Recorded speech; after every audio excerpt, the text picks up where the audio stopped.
Bonsoir. Bonsoir. Bonsoir, cher patient. Et oui, je sais que je vous ai manqué. Si je n'avais pas l'immense privilège de me fréquenter presque quotidiennement, moi aussi je me manquerais terriblement. D'ailleurs, l'idée même de passer une seule journée loin de moi m'épouvante au plus haut point, je ne le cache pas. Mais rassurez-vous, cher patient, tout va bien maintenant. Je suis là. Alors, pour panser vos plaies, chers auditeurs, et panser vos plaies, chers patients, je me propose de vous raconter une partie de mon été.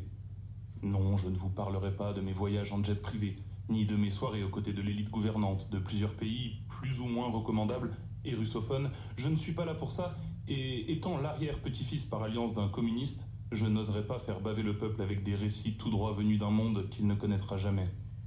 Chers patients, ce soir, je vais vous parler festival, et plus particulièrement de deux d'entre eux qui ont eu l'immense privilège de me compter parmi leur public. Ah, lui aussi. Tout d'abord, un festival que vous connaissez sûrement, auditeur de Clapas. Mais si cette kermesse où des centaines de compagnies d'art de rue bourrées de talent côtoient des habitants des rues bourrés de vin blanc, un festival où il coule autant de sueur, de génie et d'aligot que de 8-6 de vomi et d'urine, ça ne vous dit vraiment rien? Un festival où les muscles et le foie s'usent à la même vitesse? Mais bien sûr que si, cher patient. Bien sûr que vous connaissez le festival d'Aurillac. Une fois de plus, le festival d'Aurillac a prouvé que la culture est partout, qu'elle n'a besoin que d'un coin de rue et de 3 planches pour rendre ce monde plus beau, plus grand et plus admirable. Cher patient, cette année encore, Aurillac m'a espanté. Je n'ai bien sûr pas le temps de vous détailler l'intégralité des dingueries sur place contemplées, mais si de tous ces spectacles je ne devais en retenir qu'un, ce serait celui de la formidable compagnie Quand les moules auront des dents. Dans un solo de clown aussi hilarant que dérangeant, Camille Moukli-Pérez met en scène une gamine dans un orphelinat le jour des parents. Alors qu'elle fait son petit marché dans le public pour trouver son papa et sa maman idéale, on comprend vite que si ses parents biologiques sont morts, ce n'est pas exactement, même pas ma faute, hein. Ce spectacle, encore en création, mettra sans aucun doute le feu à la France dès sa sortie de l'hiver.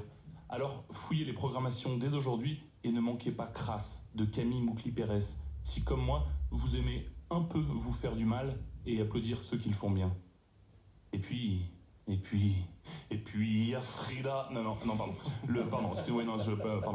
pardon. Le deuxième festival dont je voulais vous parler s'est tenu bien loin du plat pays de notre cher Jacques Brel.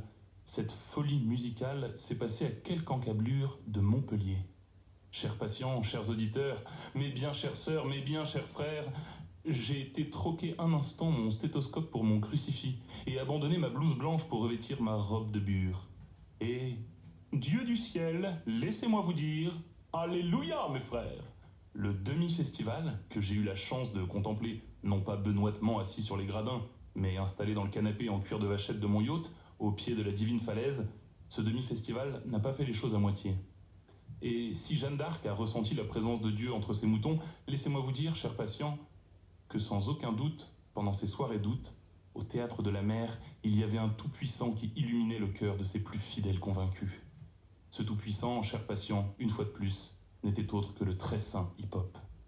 Par la voix de son prêtre, coiffé d'un chapeau cubain et que tous nomment Erkan, et dans ce temple magnifique face à la mer, par la volonté de héros de la culture guidé par la main bienveillante de Rachid Daïf, dit demi-portion, le saint hip-hop a une fois de plus prouvé qu'il est et restera un phare dans la nuit pour les marins perdus en mer que nous sommes tous.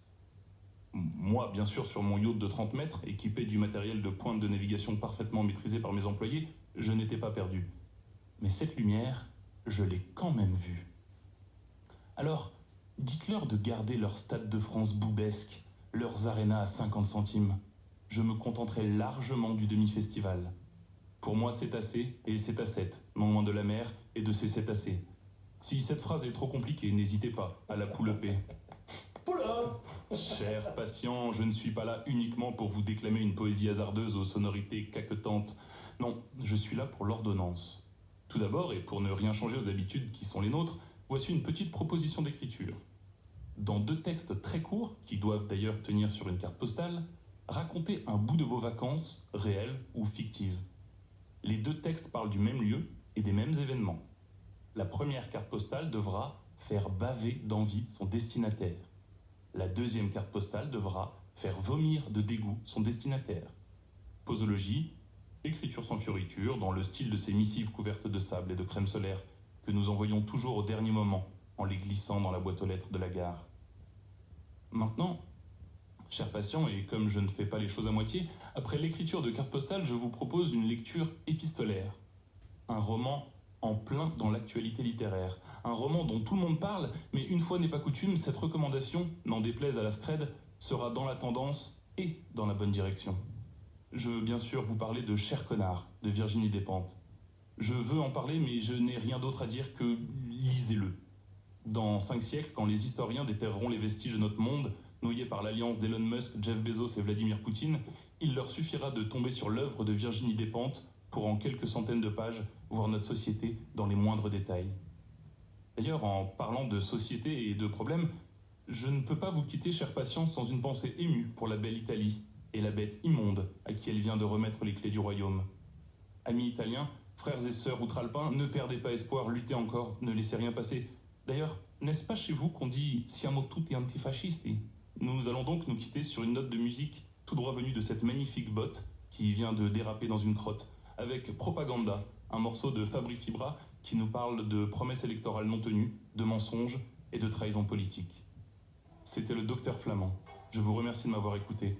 Et n'oubliez jamais, un homme sans culture, c'est comme un zèbre sans rayures. La mia vita è piena di problemi e io mi ci butto a capofitto.